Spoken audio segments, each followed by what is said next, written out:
Happy Valentine's Day, everyone. You might be wondering what all these people are doing out here standing in the queue on a Monday, on Valentine's Day. Well, it's over a matter of $7 billion, which sounds like a lot of money. But that is the amount of money that the Biden administration is keeping from the people of Afghanistan. That is their money being held here in the United States, and as a result is destroying the economy of Afghanistan, and millions of people are at risk of starvation. More people are now at risk of starvation in Afghanistan than died in the course of our 20-year war on that country. So $7 billion. It sounds like a lot of money, right? We're not a poor country here in the United States, but $7 billion, that's a lot of money. So let's put that in perspective. Yeah, we're taking Joe Biden to task right now. What Joe Biden said when we were pulling out of Afghanistan, that we were spending $300 million a day. Well, let's do a little quick math. $300 million a day. That means in 1 month of the war in Afghanistan would amount to $7 billion. 20 years of spending $300 million a day on war, destroying that country, and we can't afford 1 month's worth of that to give food to the people of Afghanistan. Now, history was repeating itself. In the 1980s, people who saw Charlie Wilson's War with Tom Hanks might remember. We put a lot of money into Afghanistan so they could kill Soviet soldiers. And then we left. And we left that country a mess. And it came back to bite us. When you destroy a country and leave it in ruins, it does not end well for the people there. Now, right now there is a danger that terrorism could take root once again in Afghanistan as it did before. Because when you destroy a country, when you ruin its economy, when you leave its people desperate and starving, that is when people resort to violence. Now, we saw on the way out an attack that killed 13 of our servicemen and women, including one that lived right in Lawrence, Massachusetts. So this affects us. That attack was not done by the Taliban, now the de facto government of Afghanistan. That attack was perpetrated by ISIS. And by destroying Afghanistan, by starving its people, and leaving them desperate and hungry. That is how international terrorism takes root.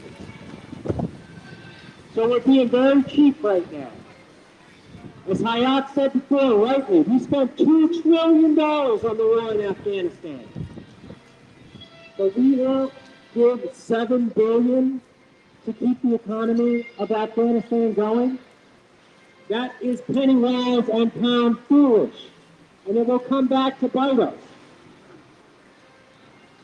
Now, the Biden administration has said that they're straight up going to steal half of this money, and they're going to make it available to the families of 9/11 victims.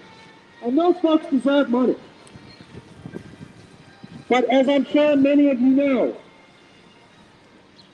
we had to fight Congress and administrations, both Democratic and Republican, to get pennies to the victims of 9/11 families. We are not a poor country. Why haven't the victims of 9/11 families been compensated already? John Stewart had to go up on Capitol Hill and fight them tooth and nail to get money for the people who caught cancer cleaning up after 9/11. So don't tell me that they care about 9/11 victims' families. We are not a poor country. What we need to do is change our priorities. We need to stop spending $750 billion every year on war.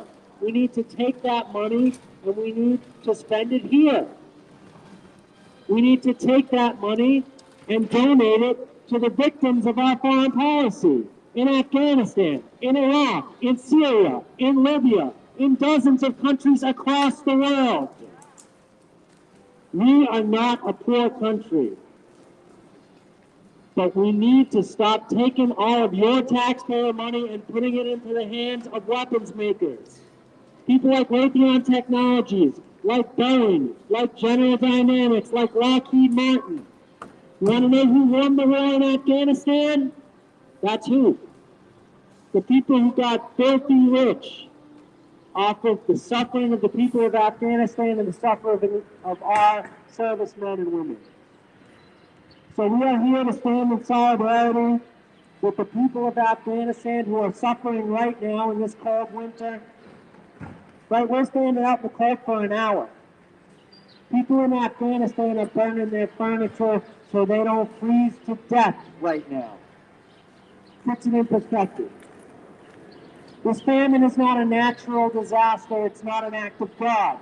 It is a choice by the Biden administration to punish the people of Afghanistan for our folly. So please, if you have a moment, write a letter to President Biden. Call your members of Congress and make a demand for our sake and for the people of Afghanistan. Release the funds. It is their money, and they need it desperately. They need it right now. So we are out here to send love to Afghanistan for our sake and theirs. So thank you everyone listening and everybody at home. Please take the time, call up the White House, let Joe Biden know we're not going to stand for this.